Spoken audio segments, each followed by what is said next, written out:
Hey, what's up guys, aarava here, and welcome back to a brand new video here today where we are checking out some more track DLC for the modern Formula 1 games. We previously did, earlier in the year, the Malaysian Grand Prix, Sepang, coming back to the F1 games, and this is Hockenheim now in F1 2020. A lot of us, including myself, still have high hopes of Hockenheim one day being a future DLC to the current Formula 1 game, even maybe the upcoming F1 23. But it's a reality right here, right now on F1 2020, which is definitely proven to be, now 3 years on from the release, to be a very moddable game. And yeah, this mod is just amazing to be able to drive Hockenheim in this beast of the Mercedes from 2020. We all remember how world-beating this was in the hands of Lewis Hamilton, and so to be able to drive out here and return to Hockenheim is very special indeed,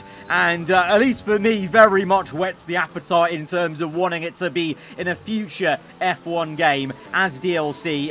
Yeah, it's one of my favourite circuits. I always enjoyed racing on it, doing career mode videos on it, and it's a bit of a shame really, because I know now with the current AI, the raceability, the slipstreaming, and the kind of chaos sometimes you have in the current F1 games, this track would be so good as we go straight on the hairpin, just trying to relearn my muscle memory for all the breakpoints, etc., and getting used to it. This was literally my first ever outlap on the circuit mod in the game, and also it's very weird going back to F1 2020. A lot more enjoyable handling, to be honest, with the car responding on the front end, not understeering everywhere, and not having wheel spin up to about 5th gear sometimes in places as slow corners. But to return to this circuit, really awesome, and it's another fantastic mod brought to you by Gekai, once again the same person who made the Sepang mod possible, and all those kind of full season mods that I've done with F1 2007, F1 2003, I think it was, that we did a couple of years back. Yeah, just fantastic stuff. So link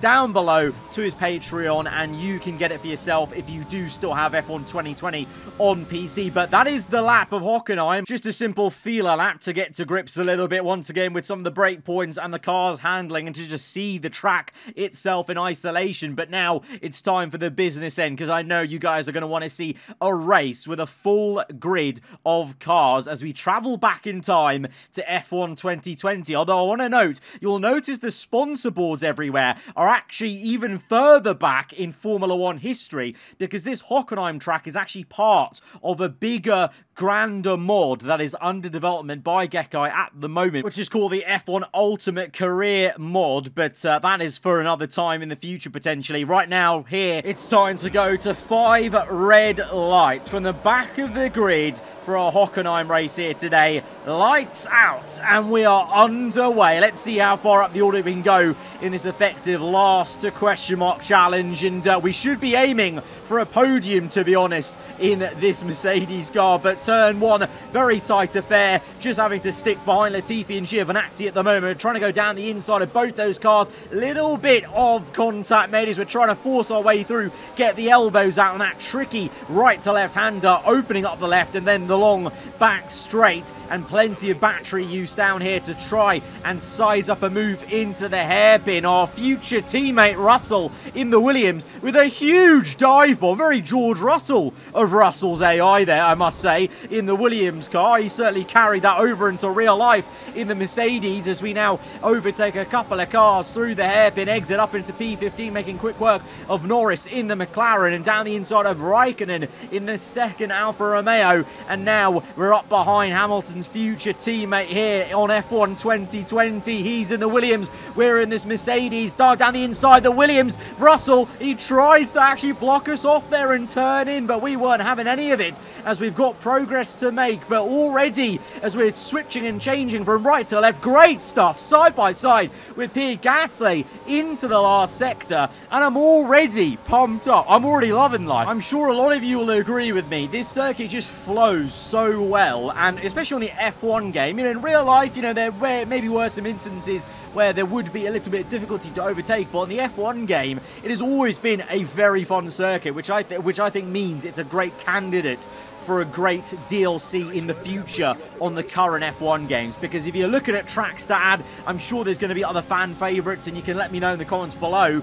But I think Hockenheim has to be a really great candidate, because I think you could have some great battles and races on the F1 game as we now go down the inside of Albon and Lance Stroll in the, well, then it was the pink Racing Point car, but Stroll and Hamilton familiar with each other at Bahrain in the race just gone in 2023, but I think we'll have a bit of an easier time to overtake Stroll this time round in this Mercedes compared to his Racing Point soon-to-be Aston Martin, as we're on the inside, wheel-to-wheel stuff there, and Stroll actually gave me a bit of a fight on the exit there as we banged tyres, and it got a bit aggressive, locking up constantly into that left-hander because it's so hard to not lock it up on the inside as you try and feather the brake and try and roll the car in, picking up grip on the last corner to sail through onto the third lap now, up into P7 with 2 purple sectors, but Bottas, our teammate, up in P1, showing the Mercedes car has the pace, and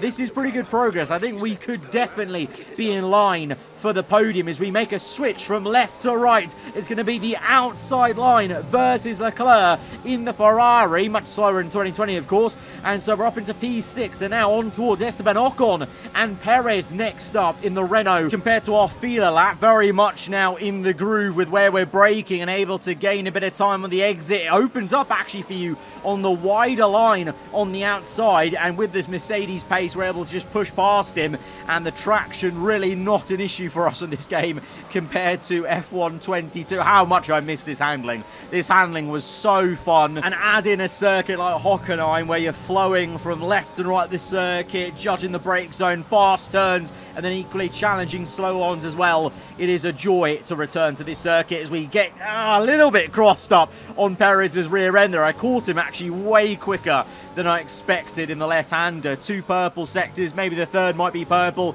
but slowed down a little bit by Checo, but we'll overtake him, I'm sure, on this next lap, on lap 4, and then next up will be Daniel Ricciardo, flying high in the Renault here in 3rd place. Ahead of him, Max Verstappen in 2nd and Bottas in 1st as we go for a dive on Perez, and Perez is going to come across to take the apex like we aren't even there, and Perez already putting in the work to defend his future teammate Max Verstappen there as he tries to keep us at bay, but it's no use. We're up into P4, and now we can chase after the Honey Badger in the Renault. I think at this rate we could just about get up to catching Verstappen maybe by the end of lap 5. So a couple of more laps and we definitely would have been in a battle for P1 here, but we're just going to focus right now on the task at hand and getting smoother and smoother, I think, on the braking for sure. A few little less lockups, I would say, especially that left-hander just gone in front of the Mercedes grandstand, and now flicking it in with confidence on the power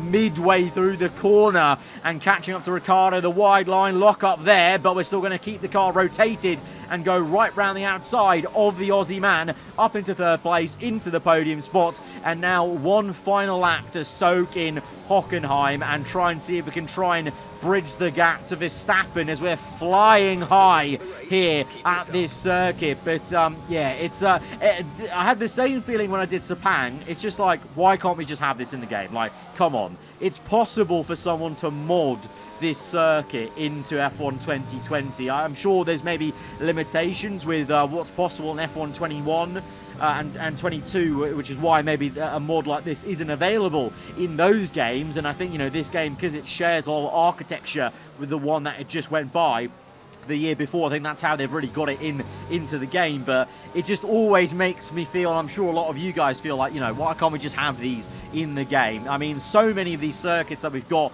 in the current F1 game, F1 22, and, well, maybe into 23 as well, they're the same circuits, they're the same ones that have been made for the game since, like, probably at the F1 2015 minimum, when we switched over to the latest Ego engine that Codemasters use in-house to power the F1 game and its physics engine. So, you know, it's just, it leads you to want so much more. You know, we've had now DLC creeping in with Portimao and Shanghai, which were circuits they did have originally, obviously, in the 2021 game. But, you know, the architecture, the planning, the marketing, everything, it's there to be able to do these DLCs. And I've said it before, for me personally, I personally wouldn't mind paying a small, tiny fee of, like, you know, a couple of pounds or whatever, just to get a new track like this in the game, to then play for hours and hours, you know, over the months of the game cycle. And, you know, I think, you know, you have those things in iRacing where you have to pay for tracks and cars. So why can't the F1 game do that and actually give us content we want to see, rather than a bunch of sofas? But, yeah, that's been Hockenheim in a modern F1 game. Guys, if you have enjoyed the video, be sure to hit that like button. Let me know what you thought in the comments below. If you're around here, then do get subscribed for weekly Formula 1 content. And I'll catch you guys around. Goodbye.